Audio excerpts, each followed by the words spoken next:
आज जो सब्जेक्ट पढ़ने जा रहे हैं SRA यानी द स्पेसिफिक रिलीफ एक्ट 1963। अगर विनिर्दिष्ट अंतोष अधिनियम 1963 नाम से ही स्पष्ट हो रहा है कि विनिर्दिष्ट यानी कि जो अंतोष है वो क्या है, विनिर्दिष्ट है, स्पेसिफिक है, ठीक है। उसके लिए ये अधिनियम है।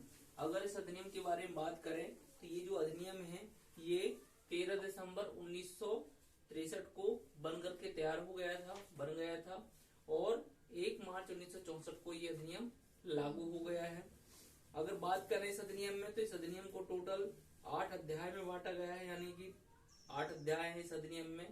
और इन 8 अध्यायों और साथ ही साथ टोटल कितनी धाराएं हैं, टोटल 44 धाराएं हैं, जिनमें से धारा 43 और धारा 44 रिपील हो चुकी है, ठीक है ना। और इन 8 अध्यायों को भी 3 पार्ट में बांटा गया, यानी कह सकते हैं कि जो SRA है, स्पेसिफिक रिलीफ एक्ट है, इसे 3 भाग में बांटा गया है, ठीक है ना। और 3 भाग में 8 अध्यायों में और 44 धाराएं हैं टोटल, ठीक है ना। अब जो 3 भाग में बांटा गया है तो आप देख पा रहे होंगे कि अगर इनको डिवाइड किया जाए तो पहला जो पार्ट है वो केवल प्रिलिमिनरी के बारे में बात करता है, प्रारंभिक के बारे में बात करता है, इसमें धारा 1 से 5 तक है, ठीक है ना। तो दूसरा भाग है वो विनिर्दिष्ट अंतोष के बारे में बात करता है कि कौन कौन से विनिर्दिष्ट अंतोष हैं, ठीक है ना। और जो तीसरा पार्ट है वो निवारक अंतोष यानी जो प्रिवेंटिव तरीके की जो रिलीफ है उनके बारे में बात करता है। तो प्रिवेंटिव रिलीफ में देखिए, जैसे कि आपने देखा होगा, सुना होगा, कौन कौन से, जैसे स्थायी व्यादेश होता है, अस्थायी व्यादेश होता है, अज्ञापक व्यादेश होता है। तो इसके संबंध में कहा हम पढ़ेंगे, तीसरे पार्ट में, ठीक है ना। अब बात आ जाती है जो दूसरा पार्ट है विनिर्दिष्ट अंतोष, जो यानी जो SRA इसमें किस तरीके की विनिर्दिष्ट अंतोष है। तो यहाँ पर हम देखेंगे चैप्टर 1 है। चैप्टर 1 किसके बारे में बात करता है, संपत्ति के कब्जे के प्रत्युद्धारण के लिए, यानी जो संपत्ति के कब्जा है, यानी कि मान लीजिए किसी व्यक्ति ने आपकी प्रॉपर्टी से आपको क्या कर दिया, बेदखल कर दिया, बेकब्जा कर दिया है। तो अब आप उस कब्जे को फिर से प्राप्त करना चाहते हैं, यानी कि फिर से रिवोक करना चाहते हैं, ठीक है ना। तो यहाँ पर क्या है, पहला चैप्टर है जो धारा 5 से लेकर के 8 तक में प्रावधान किया गया है, ठीक है ना। फिर दूसरा चैप्टर है संविदाओं के विनिष्ट पालन से, जैसे कि यानी कॉन्ट्रैक्ट करते हैं, संविदा करते हैं और संविदा करने के बाद सामने वाला पक्षकार क्या है, अपने वचनों का परफॉर्म नहीं करता है, यानी जो वचन उसने दिए उनका पालन नहीं करता है। तो इसके संबंध में, पालन कराने के संबंध में धारा 9 से लेकर के 25 तक प्रावधान किए गए।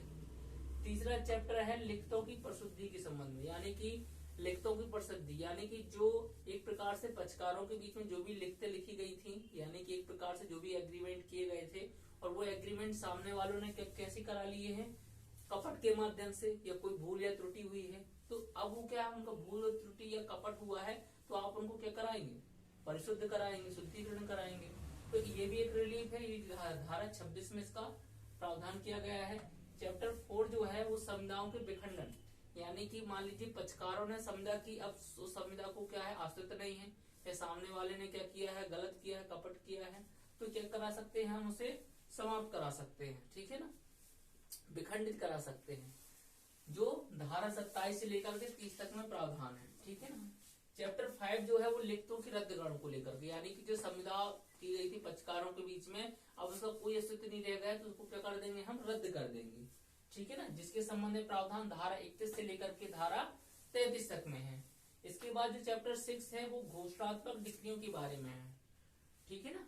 तो यानी कि अगर आप किसी भी संपत्ति में हक अधिकार रख रहे हैं, कोई व्यक्ति उसका क्या है, प्रत्याख्यान कर रहा है, आपके हक अधिकार से इनकार कर रहा है, तो आप न्यायालय जाकर के क्या कर सकते हैं, इस धारा 14 से 35 के प्रावधान के अंतर्गत आप ऐसे हक अधिकार की घोषणा करा सकते हैं, ठीक है। तो ये चैप्टर 6 में दिया गया है, ठीक है ना।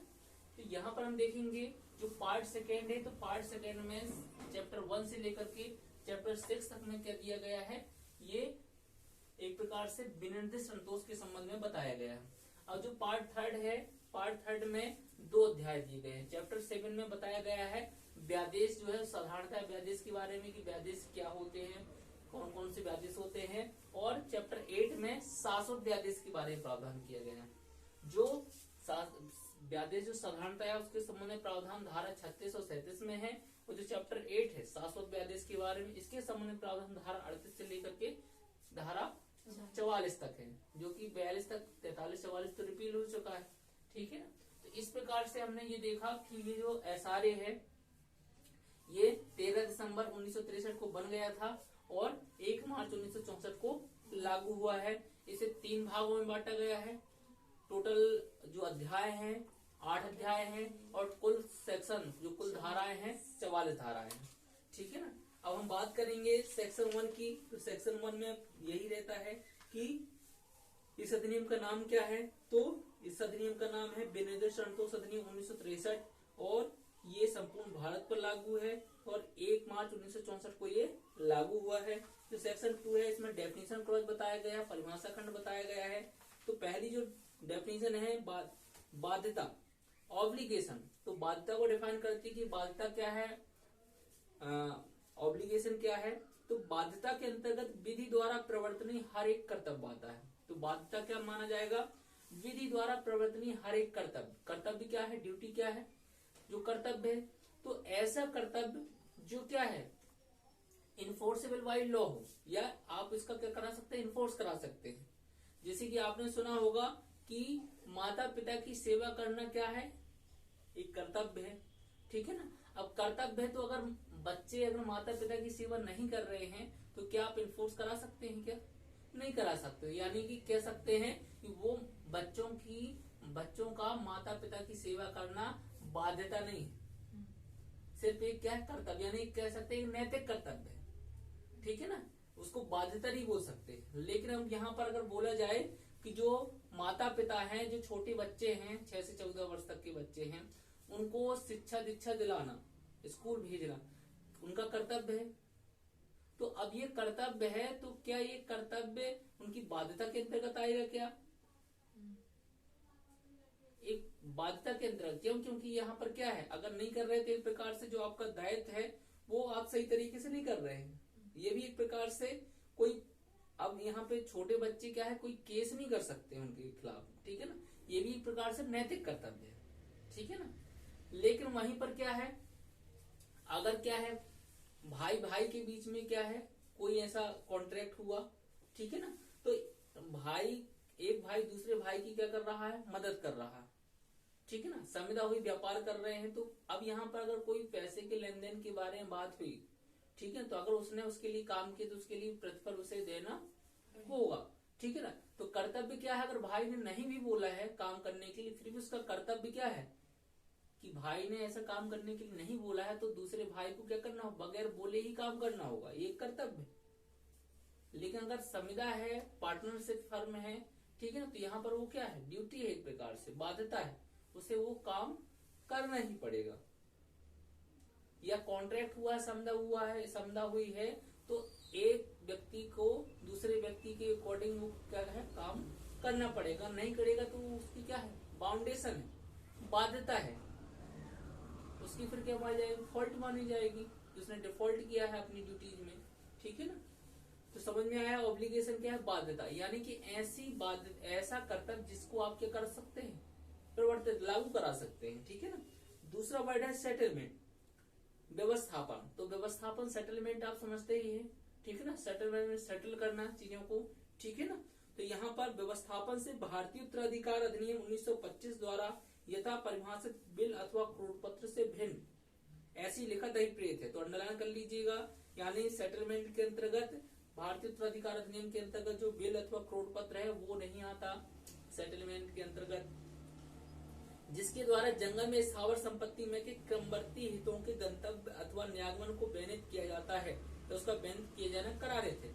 यानी कि ऐसा व्यवस्थापन जिसके माध्यम से किसी जंगल संपत्ति को या स्थावर संपत्ति का क्या किया जाता है, बैन किया जाता है, यानी कि या न्यागमन किया जाता है। ठीक है ना, या बैनित किया जाता है या उसके लिए करार किया जाता है, तो ये सभी क्या कहलाएगा, सेटलमेंट कहलाएगा। ठीक है ना, व्यवस्थापन कहलाएगा। तो तीसरा जो वर्ड है ट्रस्ट को डिफाइन किया गया न्यास को। तो न्यास का मतलब क्या समझेंगे, न्यास का क्या अर्थ होगा, तो न्यास का वही अर्थ है जो भारतीय न्यास अधिनियम 1882 की धारा 3 में है और उस अधिनियम के अध्याय 9 के अर्थ के भीतर आने वाली न्यास प्रकृति की बाध्यता इसके अंतर्गत आती है। ठीक है ना, तो जो न्यास का अर्थ क्या है, जो इंडियन ट्रस्ट एक्ट है उसकी जो सेक्शन 3 है उसमें जो ट्रस्ट को डिफाइन किया गया है वही मीनिंग हम कहाँ लेंगे, एसआरए में भी वही ट्रस्ट को हम समझेंगे, ठीक है ना। फोर्थ क्लॉज में ट्रस्टी को डिफाइन किया गया है, न्यासी को डिफाइन किया गया है। तो न्यासी के अंतर्गत हर ऐसा व्यक्ति आता है जो संपत्ति को न्यासता धारण किए हुए है, ठीक है। जो संपत्ति को न्यासता धारण यानी न्यास की संपत्ति को जो व्यक्ति धारण करता है वही क्या कहलाता है, न्यासी कहलाता है। ई क्लॉज में बताया गया है कि जो ऐसे अन्य सब शब्दों पदों को जो तस्मिन प्रयुक्त है किंतु परिभाषित नहीं है, भारतीय संविधान अधिनियम 1872 में परिभाषित है, वही अर्थ होंगे जो इस अधिनियम में उन्हें क्रमशः समुन्निष्ट है। यानी कि अगर इसमें प्रयोग तो किए गए हैं शब्द लेकिन एसआरए में डिफाइन नहीं किए गए, लेकिन उन शब्दों को कहाँ डिफाइन किया गया है, संविधान अधिनियम में, इंडियन कॉन्ट्रैक्ट एक्ट में। तो फिर जो वहां पर अर्थ बताया गया है वही अर्थ हम यहाँ पर भी समझेंगे, ठीक है ना। इसके बाद सेक्शन 3 में सेविंग बता दिया गया है कि क्या क्या इस अधिनियम के द्वारा सेव किया गया है। तो एतस्मिन अन्यथा उपबंधित के सिवाय इस अधिनियम की किसी भी बात से यह नहीं समझा जाएगा कि वह किसी व्यक्ति को विनिर्दिष्ट पालन से भिन्न अंतोष के किसी ऐसे अधिकार से जो वह किसी समुदाय के अधीन रखता हो वंचित करती। कहने का आशय यह है पहले क्लॉज में कि अगर वो विनिर्दिष्ट पालन का अंतोष अगर प्राप्त कर लिया है और वो किसी समुदाय के अधीन कोई से दूसरा अधिकार भी मिल रहा है अंतोष प्राप्त करने का, तो अगर उसने एसआरए के माध्यम से अंतोष ले लिया है तो उस समुदाय के अधीन जो अंतोष मिल रहा है उससे उसे वंचित नहीं किया जा सकता, उससे भी वो प्राप्त कर सकता है अंतोष, ठीक है ना। बी क्लॉज बताता है दस्तावेजों पर भारतीय रजिस्ट्रीकरण अधिनियम 1908 के प्रवर्तन पर प्रभाव डालती है, और जो इस प्रकार से जो भी दस्तावेजों के रजिस्ट्रीकरण के लिए जो भारतीय रजिस्ट्रीकरण अधिनियम 1908 है, ठीक है ना। तो यहाँ पर अगर कोई भी इस प्रकार से दस्तावेज अगर है तो ऐसे दस्तावेजों जो भी बनाए जाएंगे या अधिकार जो भी मिलेंगे या कोई दस्तावेज बनेगा उससे क्या जो रजिस्ट्रीकरण अधिनियम उस पर प्रभाव पड़ेगा, ठीक है ना। सेक्शन 4 धारा 4 विनिर्दिष्ट अंतोष व्यक्तिगत सिविल अधिकारों को प्रवर्तन करने के लिए है, अनुदत्त किया जाना दंडा विधियों को प्रवर्तन करने के लिए नहीं है। तो विनिर्दिष्ट अंतोष व्यक्तिगत सिविल अधिकारों के प्रवर्तन के प्रयोजन के लिए अनुदत्त किया जा सकता है, न कि किसी दंड विधि के प्रवर्तन के प्रयोजन मात्र के लिए। तो अंडरलाइन कर लीजिए इसमें धारा 4 में कि जो एसआरए है, जो विनिर्दिष्ट अंतोष है, व्यक्तिगत सिविल अधिकारों को प्रवर्तन करने के प्रयोजन के लिए अनुदत्त किया जाता है। कौन से अधिकारों को प्रवर्तित करने के लिए, व्यक्तिगत सिविल अधिकारों को प्रवर्तित करने के लिए, किसी दंड विधि को प्रवर्तित करने के प्रयोजन के लिए नहीं किया जाता, ठीक है ना। आ जाएंगे यहाँ से चैप्टर पार्ट 2 स्टार्ट हो जाता है जो विनिर्दिष्ट अंतोष के संबंध में है। तो जो पहला जो चैप्टर 1 है वो संपत्ति के कब्जे के प्रतिधरण को लेकर के बात करता है, ठीक है ना, जिसमें से पहली जो धारा है धारा 5 विनिर्दिष्ट स्थावर संपत्ति का प्रत्युद्धरण। तो यहाँ पे बताया गया कि जो विनिर्दिष्ट स्थावर संपत्ति है उसका प्रत्युद्धरण कैसे यानी पुनः कब्जा आप कैसे प्राप्त करेंगे। जो व्यक्ति किसी विनिर्दिष्ट स्थावर संपत्ति के कब्जे का हकदार है, अंडरलाइन कर लीजिए, कोई व्यक्ति क्या है स्थावर संपत्ति के कब्जे का हकदार है, वह सिविल प्रक्रिया संहिता 1908 द्वारा उपबंधित प्रकार से उसका प्रत्युद्धरण कर सकेगा। तो अगर आप कोई व्यक्ति क्या है स्थावर संपत्ति के कब्जे के लिए हकदार है, यानी स्थावर संपत्ति में कब्जा रखते हैं, उसका हक है आपके पास, तो अगर उस ऐसे संपत्ति से आपको बेदखल कर दिया गया है, बेकब्जा कर दिया गया है, तो आप सीपीसी के अनुसार वाद ला करके उस संपत्ति का फिर से कब्जा प्राप्त कर सकते हैं। सेक्शन 6 बात करती है स्थावर संपत्ति से बेकब्जा किए गए व्यक्ति द्वारा वाद। यदि कोई व्यक्ति अपनी संपत्ति के बिना स्थावर संपत्ति से विधि के सम्यक अनुक्रम से अन्यथा बेकब्जा कर दिया जाए तो वह अथवा कोई ऐसा व्यक्ति, तो अंडरलाइन कर लीजिए, विधि के सम्यक अनुक्रम से अन्यथा बेकब्जा कर दिया जाए तो वह अथवा कोई ऐसा व्यक्ति जिसके माध्यम से कब्जा रहा है अथवा उससे व्युत्पन्न अधिकार द्वारा दावा करने वाला कोई व्यक्ति किसी अन्य ऐसे हक के होते हुए भी जो ऐसे वाद में खड़ा किया जा सके उसका कब्जा वाद द्वारा प्रतिद्वंद्वित कर सकेगा, ठीक है ना। तो किसी व्यक्ति को अगर विधि के सम्यक अनुक्रम से अगर हटा दिया गया है तो वो क्या कर सकता है, वाद ला करके फिर से उस संपत्ति का कब्जा फिर से प्राप्त कर सकता है। उपधारा 2 इस धारा के अधीन कोई वाद बेकब्जा किए जाने की तारीख से 6 मास के अवसान के पश्चात अथवा सरकार के विरुद्ध नहीं लाया जाएगा। तो निर्णय कर लीजिए, कोई भी व्यक्ति जिसको क्या है बेकब्जा किया गया है तो बेकब्जा किए जाने की तारीख से 6 माह बीत जाने के बाद नहीं ला सकता वो व्यक्ति वाद। यानी जिस व्यक्ति को स्थावर संपत्ति से बेकब्जा कर दिया गया है 6 माह बीत गए उसके बाद वाद ला रहा है तो फिर वो वाद नहीं ला सकता। और अगर सरकार ने बेकब्जा किया है तो सरकार के विरुद्ध भी वाद नहीं ला सकता है। ठीक है ना। चलिए आ जाएंगे सबसेक्शन 3 में। इस धारा के अधीन संसद किसी भी वाद में पारित किसी भी आदेश या डिक्री से ना तो कोई अपील होगी और ना ऐसे किसी आदेश या डिक्री का कोई पुनर्विलोकन नहीं अज्ञात होगा। तो अंडरलाइन कर लीजिए, यानी कि जो धारा 6 के अंतर्गत जो भी न्यायालय क्या करेगा, ऐसे वाद में कोई आदेश या डिक्री पारित करेगा तो ऐसे आदेश या डिक्री की ना तो कोई अपील होगी और ना ही ऐसे आदेश या डिक्री का कोई भी पुनर्विलोकन होगा। यहां पर अपने पेंसिल से लिख लीजिए कि लेकिन क्या हो सकता है, पुनरीक्षण हो सकता है। यानी धारा 6 के अंतर्गत जो भी डिक्री आदेश पारित किए जाएंगे उसका क्या हो सकता है, पुनरीक्षण हो सकता है।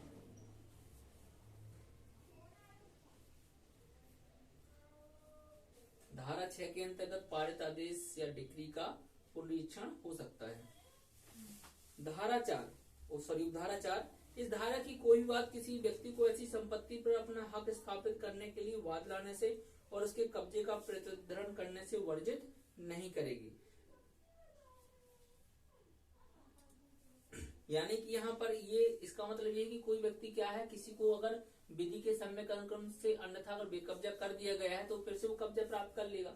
लेकिन जिसने बेकब्जा किया था, मान लीजिए उस संपत्ति का वो रियल में स्वामी था, हकदार था, तो वो क्या कर सकता है, सीपीसी के अनुसार वो क्या है, आप अपना वो हक साबित करके तो वो क्या कर सकता है, फिर से वो उसे हक साबित करने के लिए उसे वाद लाने से वर्जित किया गया नहीं समझा जाएगा, वर्जित नहीं करते। यानी वो अपना हक साबित करने के लिए वो वाद ला सकता है। ठीक है ना। चलिए आगे बढ़ते हैं। धारा 7, तो हमने धारा 5 और 6 में जो देखा वो स्थावर संपत्ति के बारे में बात की जा रही थी। अब हम पढ़ेंगे जो जंगल संपत्ति को लेकर के। ठीक है ना। तो धारा 7 और धारा 8 जंगल संपत्ति से संबंधित है। धारा 7, विनिर्दिष्ट जंगल संपत्ति का प्रत्युद्धरण। जो व्यक्ति किसी विनिर्दिष्ट जंगल संपत्ति के कब्जे का हकदार हो वह सिविल प्रक्रिया संहिता 1908 द्वारा उपबंधित प्रकार से उसका प्रत्युद्धरण कर सकेगा। अंडरलाइन कर लीजिए, यानी कि जो जंगल संपत्ति के कब्जे के लिए जो हकदार है, यानी जंगल संपत्ति का वो हकदार व्यक्ति है, तो सीपीसी के अनुसार क्या कर सकता है, उसका प्रत्युद्धरण यानी उसे प्राप्त कर सकता है। स्पष्टीकरण दिया गया है।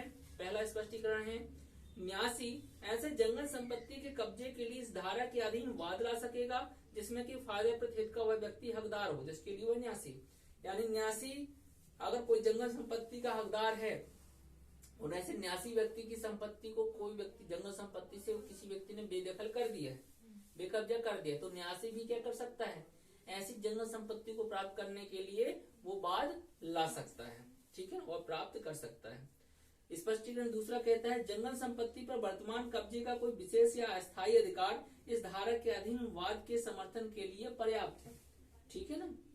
तो अगर मान लीजिए आपके पास जो जंगल संपत्ति है, वर्तमान में जो जंगल संपत्ति है और उस संपत्ति पर आपको कोई विशेष अधिकार है या कोई अस्थायी यानी टेम्परेरी तरीके से उसको आपको राइट मिला हुआ है, तो इस आधार पे आपको विशेष या अस्थायी तरीके से अधिकार है और आपको उस ऐसी जंगल संपत्ति से किसी व्यक्ति ने बेकब्जा कर दिया, तो भले ही आपके पास विशेष अधिकार था या अस्थायी अधिकार था, इस विशेष या अस्थायी अधिकार के आधार पर भी आप क्या कर सकते हैं, सीपीसी के अनुसार वाद ला सकते हैं और ऐसी जंगल संपत्ति को प्राप्त कर सकते हैं। ठीक है। सेक्शन 8 धारा 8, जिस व्यक्ति का कब्जा है किंतु स्वामी के नाते नहीं, उसका उन व्यक्तियों को जो अव्यवहित कब्जे के हकदार हैं परिदत्त करने का दायित्व। कोई यानी कि जो व्यक्ति जिस व्यक्ति का कब्जा है लेकिन वो क्या है, स्वामी नहीं है, ठीक है ना, तो उसका उन व्यक्तियों को जो क्या है उस संपत्ति के हकदार है तो उनको वो वापस करने का क्या होगा, परिदत्त करने का दायित्व होगा। ठीक है ना। रिस्पॉन्सिबिलिटी होगी, ड्यूटी होगी कि वो क्या करें, वो उसे जो व्यक्ति उस संपत्ति का मालिक है उसे वापस कर दें। कोई व्यक्ति जिसका जंगल संपत्ति की किसी भी विशिष्ट वस्तु पर कब्जा अथवा नियंत्रण है जिसका वह स्वामी नहीं है, वह उसके अव्यवहित कब्जे के हकदार व्यक्ति को निम्नलिखित दशाओं में से किसी में भी उसका विनिर्दिष्टता प्रदान करने के लिए विवश किया जा सकेगा। जबकि दावाकृत वस्तु प्रतिवादी यानी कब किया जा सकेगा, यानी जो व्यक्ति का है वर्तमान में कब्जा रख रहा है संपत्ति में लेकिन उसका स्वामी नहीं, तो उसे देने के लिए कब बाध्य किया जा सकेगा कि वो व्यक्ति क्या है, असली जो उसका स्वामी है उसे वापस कर दे। फर्स्ट है, एक क्लॉज है, जबकि दावाकृत वस्तु प्रतिवादी द्वारा वादी के अभिकर्ता अथवा न्यासी के रूप में धारित है। यानी कि जो व्यक्ति वर्तमान में संपत्ति लिए हुए है वो क्या है, जो प्रतिवादी है यानी जो भी वर्तमान में वो वादी की यानी जो वाद लेके आया है वो वादी का या तो क्या है, अभिकर्ता है। अंडरलाइन कर लीजिए, वादी का अभिकर्ता है अथवा न्यासी है। यानी उस व्यक्ति के पास संपत्ति इसलिए है क्योंकि वो क्या है, वो वादी का अभिकर्ता है, इसलिए वो संपत्ति उसके पास है, उसके कब्जे में है, या वो उस वादी का क्या है, न्यासी है, इस वजह से उसके पास संपत्ति। तो यहाँ पर उस प्रतिवादी को क्या करना होगा, जो जंगल संपत्ति उसके कब्जे में है वो किसी वापस करना होगा, वादी को। ठीक है ना। बी क्लॉज है, जबकि दावाकृत वस्तु की हानि के लिए धन के रूप में प्रतिकर वादी को यथायोग्य अंतोष न पहुंचाता हूं।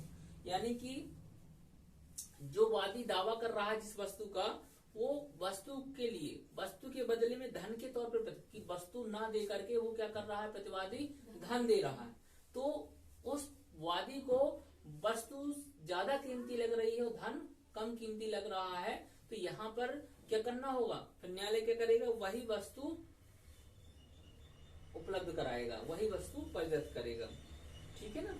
सी क्लॉज है, जबकि उसकी हानि से कारित वास्तविक नुकसान का अभिनिश्चित करना अत्यंत कठिन हो। यानी कि अगर वो वस्तु जो प्रतिवादी के पास है अगर वो वापस नहीं करेगा तो वादी को इतनी हानि होगी जिसका निर्धारण करना कि कितनी नुकसानी हो रही है मुश्किल है। अब जैसे कि मान लीजिए किसी के पास जो वादी है उसकी तलवार, उसके पुरखों की, उनके पूर्वजों की, जो राजा महाराजा रहे होंगे उनकी क्या है, तलवार किसके पास है, प्रतिवादी के पास है। अब प्रतिवादी क्या कह रहा है कि जो तलवार है वो तलवार मेरे पास ही रहने दो, मैं आपको उसके बदले में चांदी की तलवार दे रहा हूं, सोने की तलवार दे रहा हूं। ठीक है ना। तो लोहे की तलवार से ज्यादा कीमती क्या है, चांदी की है, सोने की है। लेकिन वादी क्या कर रहा है, मना कर रहा है कि हमें क्या चाहिए, जो कीमत हमारे लिए, जो हमारे पुरखों की है, हमारे दादा परदादाओं की है उस लोहे की, ठीक है ना, तो वो तलवार कोई वो अमूल्य है हमारे लिए, उसकी जगह पे चांदी और सोने की तलवार हमारे लिए कोई महत्व नहीं रखती है। ठीक है ना। तो उस कंडीशन में प्रतिवादी को क्या करना होगा, वो तलवार ही, वो लोहे की तलवार ही उस वादी को वापस करना होगा। ठीक है ना। डी क्लॉज है, जबकि दावाकृत वस्तु का कब्जा वादी के पास से सदोषता अंतरित कराया गया है। यानी कि जो दावाकृत वस्तु यानी जो वस्तु है उसका कब्जा गलत तरीके से क्या किया गया है, वादी से हटा दिया गया है, वादी से छीन लिया गया है। तब यहाँ पर जब छीन लिया गया है तो जो छीनने वाला प्रतिवादी है उसे क्या करना होगा, उस संपत्ति को